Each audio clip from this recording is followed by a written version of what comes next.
0.3 literal equations. What's the difference between an expression, an equation, and a formula? An expression is terms including numbers, variables, separated with operations. So that's plus, minus, multiply, divide. And then when you're talking about an expression, the directions are going to say simplify. And one really important thing to note is that it has no equals. There's no equal sign for an expression. Now an equation has an equal sign. And it's two expressions set equal to each other. Now finally, a formula is an equation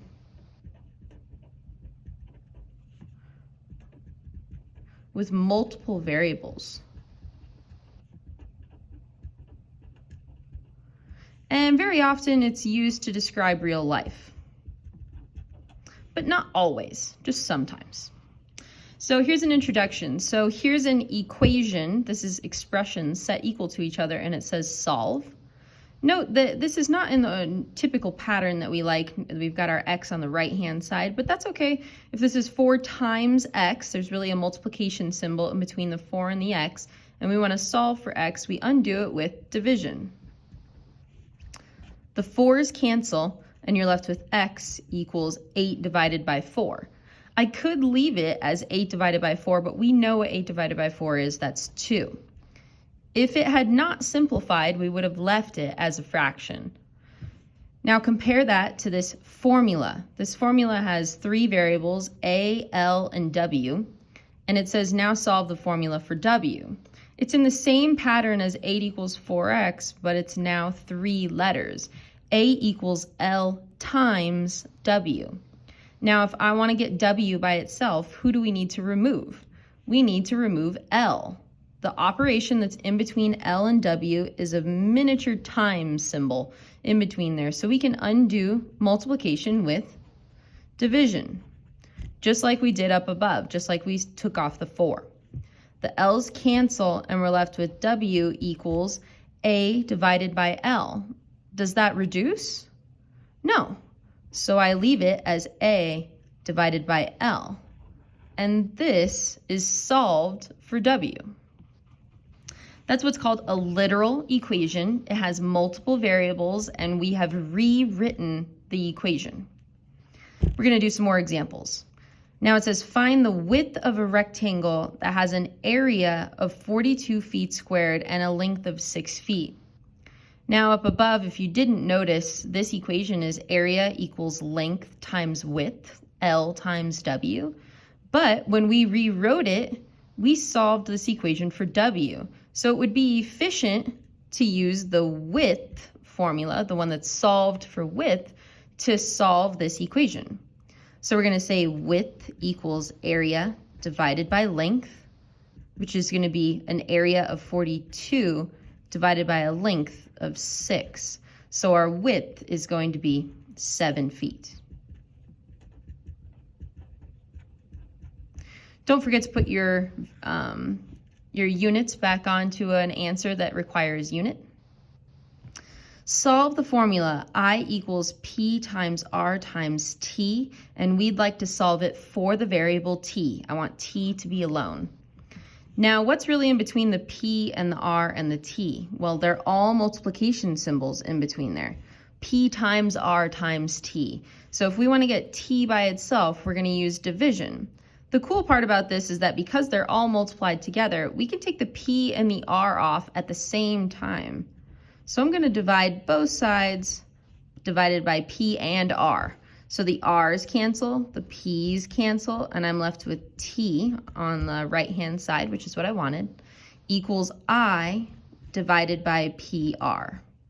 This does not simplify any further. That is the solved equation for t.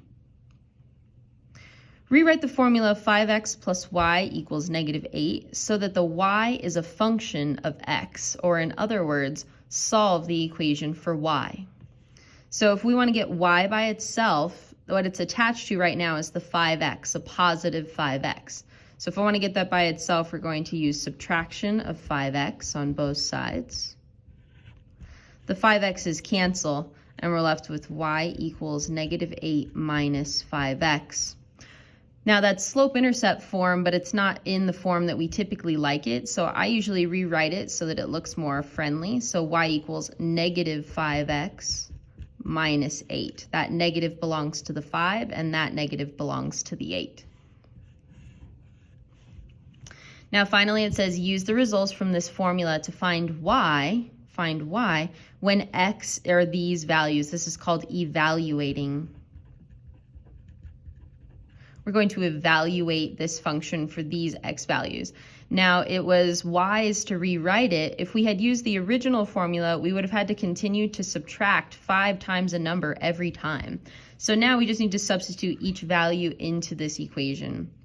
So -5 times -2 minus 8, -5 times -1 minus 8, -5 times 0, minus 8, -5 times 1 minus 8.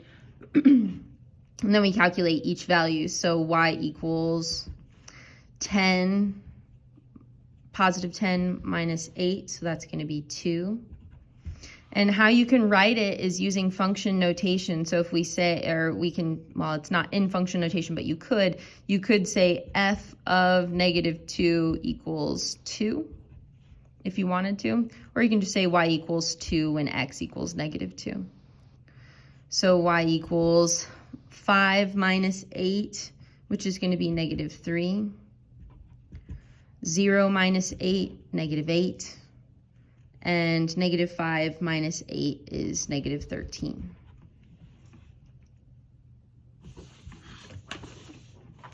Continuing on. Solve the formula P equals 2L plus 2W for W. This is a perimeter formula, and we'd like to solve it for width for W. So right now it's attached to a 2. We're not going to take that off quite yet, but it also attached to a 2L. So we're going to take the 2L off first. So I'm going to subtract 2L from both sides. You can write this side in whatever order you want. So you could say -2L plus P, or you could say P minus 2L, and that's the direction that I prefer. P minus 2L equals 2W. And now we need to take the 2 off. It's combined with multiplication, so we're going to divide by 2. A habit that I'd like you to get into is writing each term divided by 2. So that you can see if it simplifies. So these 2 cancel and we're left with just W. Look here, these 2 cancel and we're left with just L, but this P divided by 2 does not simplify, so P over 2. So our simplified equation is P divided by 2 minus L equals W. Now solve the formula K equals 5/9 times F minus 32 plus 237 for F. This is an equation for converting Fahrenheit to Kelvin, and it is nice to have both equations for Kelvin and for Fahrenheit depending on what kind of information they gave you in the problem. So we have quite a bit of undoing to do. We got to get all the way inside here to this F, but right now it's inside of parentheses, subtracted from 32, multiplied by 5/9, and added to 273. So we need to work from the outside in to get to this F here. So I'm going to work from the outside by taking the 273 off first. So I'm going to write it as K minus 273 equals 5/9 F minus 32. The 273's cancel. So then I'm going to try to get these parentheses away by getting rid of the 5/9. The inverse of 5/9 is 9/5. So I'm going to multiply both sides by 9/5. The 9/5 and the 5/9 cancel on the left-hand side, or I'm sorry, the right-hand side. So we're left with just f minus 32 equals 9/5 times k minus 273. And we're almost there. The final thing we need to take off is the minus 32 by adding 32. And that just hangs off the end as a tail. So we're left with f equals 9/5 times k minus 273 plus 32.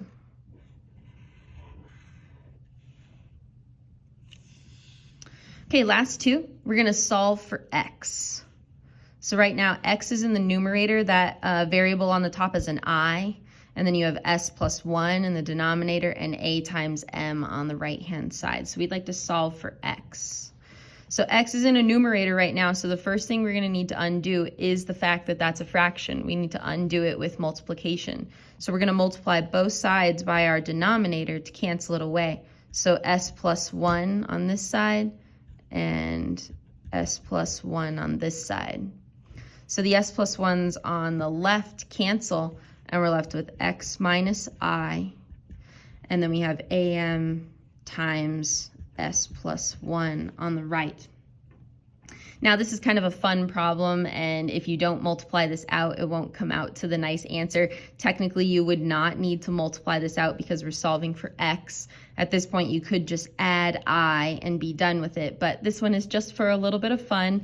If we multiply the a to the a times m into each piece, again, this is not required, we would get SAM, and then the second one would be just AM times 1.